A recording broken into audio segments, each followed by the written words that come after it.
আমি এই পেশায় আজকে 2-2.5 বছর হয়েছে আসছি। ডিজাইনের উপরে সময় লাগে, তারপরে সব কিছু ডিজাইনের উপরে লাভ। যদি ছোট ফুল নেন তাহলে ছোট দাম ছোট লাভ, আর যদি বড় ফুল নেন তাহলে একটু বেশি লাভ বড়। গদখালি থেকে ওই যে ট্রাক আছে না, গদখালি থেকে ট্রাকে পাইকাররা আনে, পাইকার থেকে আমরা ক্রয় করে আমরা আবার সেল করি খুচরা। ঝুড়ি বানাই, এই যে বাস্কেট ঝুড়ি, এগুলা ভিড় বাসরঘর গাড়ি এগুলা সাজাই। যে আমাদের কাঁচামালের যে ব্যবসাটা, সেটা অনেকেই ভাবে যে অনেক লাভ, আর আমরা কাঁচামালের ব্যবসাটা অনেক লাভ করি।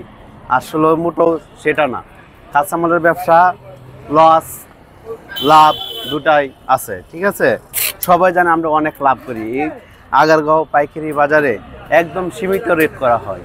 অনেকেই জানে যে আগারগাঁও আসলে পাইকারি রেটে মাল পাওয়া যায়।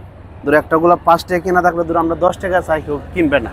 5 টাকা ফুল সর্বোচ্চ 60 টাকা, মানে 100-র ভিতরে 100টা ফুল ভালো থাকে না। শাসিরা কী করে, হয়তো একটা ছোটো বড় এরকম মিলাইয়ে দেয়। আর কাস্টমার যারা আসে সবাই চায় যে 1 নম্বর ভালো ফুলটা নেওয়ার জন্য।